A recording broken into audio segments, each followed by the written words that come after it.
skenës. Kam pas shumë dilema që ka me thonë për një artist madh, dhe me speçan jetër kohë i brengosur për pamundësi me thonë në një rëndëmshme, shkak se kur flitet për një artist, flitet për gjithë ata personazhe që realisht kanë vdekë ose në zhduk, edhe në perioda sa që në gjohë. Kjo është fati tragjik i artit të aktorit dhe gjithë atyne që e krijojnë skenë, sepse kjo është edhe misioni shajt, po dhe i markun i këtij arti, që krijon lëndën krijuese e ka vetë njeriun dhe jetë. Krijon jetë e cila ka vetëm 2 orë gjys jetë, mandej rikthehet prapë në reprizën tjetër, prapë pak më ndryshe. Të na jetojnë 1 vjet, 2 më shumë jo, në shtetet përreth duhet deri 40 vite. Kam pas në Zagreb 2 aktorë që kanë filluar një shfaqje kur ka qenë 3, dhe derisa ka qenë mboshëm që ka qenë Shaniu, shfaqja ka ekzistuar. Është tjetër reportar vetëm kur ata mos ka mujt me dalë skenë. Kjo është pjesa tragjike e kësaj marrjes me artin aktorial, artin skenik të ne, por ne janë herojt më të mëdhenj të artit, sepse sakrifikohen vazhdimisht. Çdo natë kur dalin skenë, është sakrificë. Edhe përdorin jetën e tyre, shpirtin e tyre e japin, rikthehen prapë, përfundojnë në fund harresë.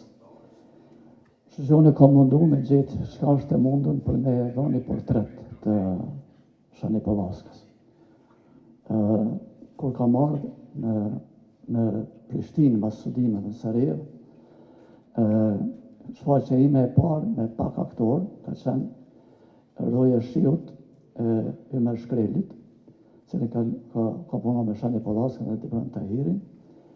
Skenografinë ka punuar Kim Çavdarbasha, me Abel Shahu, me figurat mëdha sa aktorët, dhe Shani Pallaska dhe Dibran Tahiri kanë bërë mizaskena brenda atyre figurave.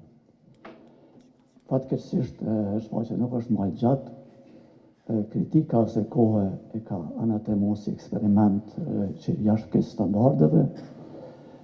Shani Pallaska ka ndihmu shumë edhe na ka inkurajuar që duhet me reformu teatrin shumë.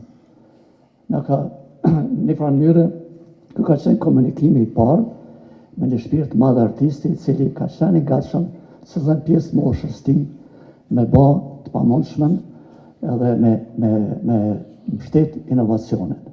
Kështu ka fillu, mendoj që RVH-ja si shfaqja e parë që ka sjell një gjuhë moderne në skenën shqiptare, nuk është qenë e mundur për Shani Pallaskën. Mendoj që ai tonaliteti, aktrimi i tij, pak një teatralizëm brechtian, çfarë ka pas ai, ka imponuar si formë edhe të aktorë tjerë, edhe mendoj që marrën qena përmes Shani Pallaskës e ka kriju stilin e tij, cili nuk e ka pas edhe të shfaqjet tjera në atë përmas sa ka pas të RVH-ja.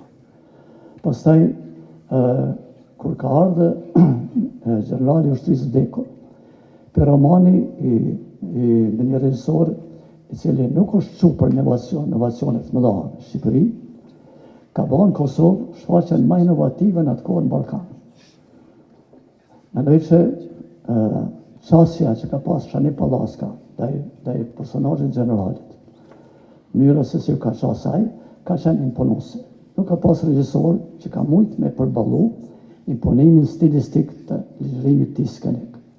Edhe në mënyrë në vend që ky me njeh regjisorët e kanë njeh atë. Faleminderit Zotit Ministër për fjalën dhe faleminderit profes Fadel. Jam shumë i lumtur që sot me 13 janar, në përvitorin 27 të vdekjes së Shani Pallaskës, po nderojmë figurën e tij me këtë libër, duke dokumentuar krijimtarinë e bujshme të një pionieri të teatrit profesionist, njëri nga të shtyllat kryesore të arteve skenike shqiptare, i cili përgjatë karrierës së tij gjysmëshekullore, me një përkushtim dhe dashuri të pashoqe për punën e tij, duke mos u ndalur deri në ditët e fundit të jetës, ka krijuar me qindra role në teatr, film, televizion dhe radiodrama. Me vokalin muzikal dhe të fuqishëm, diksionin e pastër dhe të rrjedhshëm, aftësitë për transformim nëpër personazhe dhe zhanre të ndryshme, prezencën karizmatike dhe ndjesinë për grotesk, e përrasë gjithashtu me punën e tij për të perfeksionuar vazhdimisht personazhet që i ka luajtur, edhe pas premierave që ka deklaruar ai nëpër intervistat e tij. Shani Pallaska e ka ndërtuar një standard të lartë të punës së aktorit. Për mua ka qenë shumë frymëzuese, e besoj gjë tjetër edhe për ata që e lexojnë këtë libër, edhe për kushtimi shumë fisnik dhe modest i Shani Pallaskës, edhe si artist, edhe si udhëheqës i teatrit, për të ngritur edhe kolegët për edhe vetës, në projektet ku ka punuar, por edhe në ato ku nuk ka punuar vetë, duke dëshmuar edhe njëherë se misioni një artisti nuk është vetëm zhvillimi i tij individual, por edhe zhvillimi të gjithë individëve të tjerë i mjedisin kulturor ku vepron, në base në edhe shoqërinë ku jeton dhe vepron, si një kusht për krijimin e një trashëgimie kulturore, si kjo që na e kalon Shani Pallaska bashkë me kolegët e tij, themeluesit e teatrit profesionist në Kosovë. Për fond dëshiroj ta falenderoj Kushtrim Koliqin për besimin që ma ka dhënë për të shkruar këtë monografi, Ministrinë e Kulturës dhe Fondacionin Rockefeller Brothers që kanë mbështetur këtë botim, familjen Pallaska për kontributin, Kresën që e kanë ndarë shkrimin e saj për monografinë, të gjithë shkrimtarët, gazetarët, regjisorët, aktorët që kanë shkruar për Shani Pallaskën, dhe ata që kanë ndarë kujtimet dhe vlerësimet e tyre për figurën e Shani Pallaskës, si artist dhe si kolegë. Redaktorin Arjan Krasniqi, Besar Slamlikun për dizajnin dhe faqosin e librit, dy volontuesit Besa Gashën dhe editorin e Zirajn, dhe tërë ekipin e Integras për punën e tyre rreth leximit të librit dhe të kësaj ngjarje e sonte, Bibliotekën Kombëtare dhe të gjithë juve që na keni nderuar sonte. I dashur gjysh. Ka vende në këtë botë ku hija e përkohshmërisë tërhiqet. Dhe aty, në ndritën e reflektorëve përjetësia ngre kokën si një skulpturë e gdhendur në qiell. Teatri është një prej tyre. Skena. Ajo platformë prej druri që mban peshën e këtë shumë jetëve është për mua tempulli i të pavdekshmëve. Dhe ti gjysh, je prifti i pari këtij tempulli. Në çdo hap që bëj mbi të, në çdo fjalë që shqiptoj ndjej frymën tënde. Atë erë të amshuar që ngrihet nga thellësitë e qenjësime dhe i jep kuptim çdo gjë që prek. Ti ishe një krijues, një ndërtues i botëve që nuk ekzistojnë vetëse në shpirtin atyre që guxojnë të ndrojnë. Skena ishte fusha jote e betejës, ku luftoje jo për triumf, po për të shndruar jetën në art dhe artin në jetë. A nuk është kjo gjyshoja që dallon të përjetshmin nga i zakonshmi? Nuk është frymarrja që na mban gjallë, por ajo dritë e brendshme që digjet, që shkëlqen dhe konsumon çdo grimcë të qenies sonë. Ti ishe i tillë, një flak që nuk dishte vetëm për vete, por ndriçonte rrugën për të gjithë ata që të shikonin.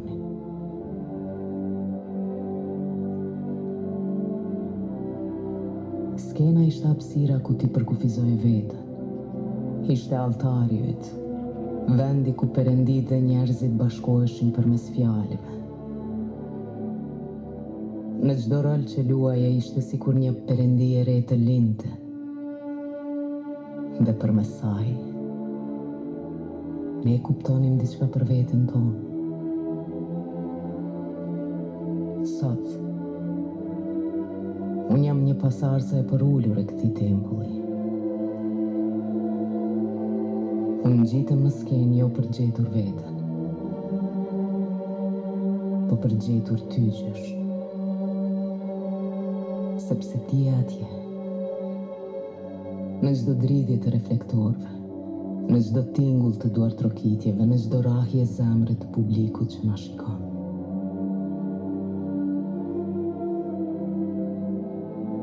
Arty e gjysh ishte një formë lufte.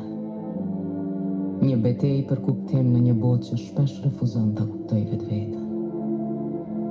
Ti ishe si një ushtar i vetëm, i armatosur me fjalë dhe ndjenja duke u përballur me kaosin. Dhe skena ishte mburoja jote. Ajo hapësirë ku rregulli dhe kaosi takoheshin në një vallëzim të furishëm. Ti nuk ishe një aktor i zakonshëm. Ti ishe si Prometheu që sjell zjarrin nga malet e larta të frymëzimit për t'u adhuruar njerëzve. Por zjarri yt nuk ishte ai që djeg, ishte ai që ndriçon.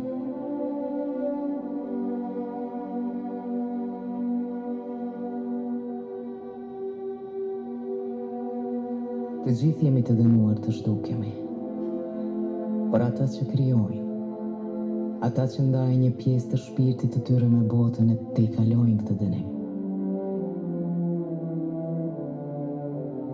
Ti ishe një prej tyre gjysh.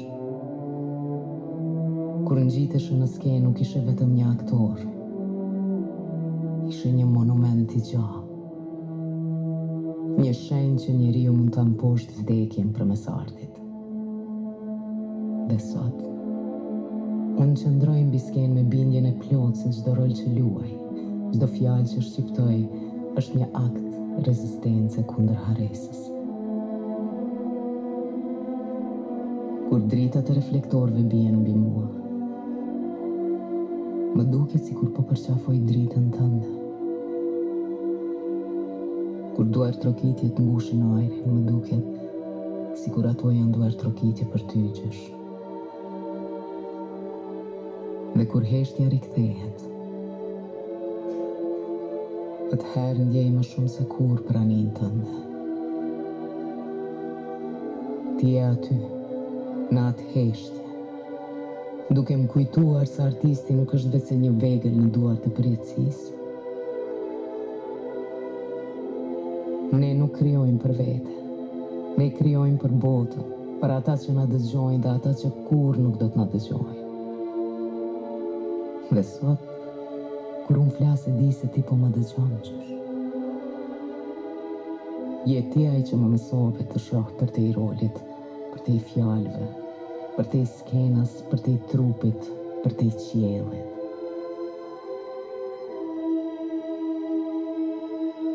Por ajo e vërtet larg gjysh? Jo. Ti je këtu. Në çdo grimës të teatrit, në çdo dritë që ndriçon, në çdo errësirë që na përqafon kur perdit bien. Je në çdo tingull që ngrihet nga shpirti im dhe bashkohet me atë tëndje në atë hapësirë të padukshme ku arti nuk ka as fillim e as fund. Ti je fryma që më shtyn të ngjitem mbi skenë dhe kur ndjej frikën të më pushtoj. Ti je drita që më ndriçon edhe kur bota përreth është e errët.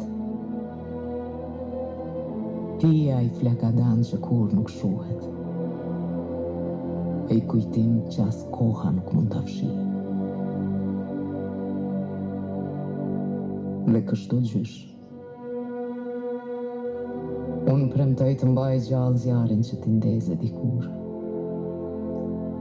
Unë do të luftoj për ta mbajtur artin tënd gjallë, për ta ruajtur atë trashëgimi që më dhe, për të qenë po aq e guximshme dhe e përjetshme sa ishe ti. Du fort.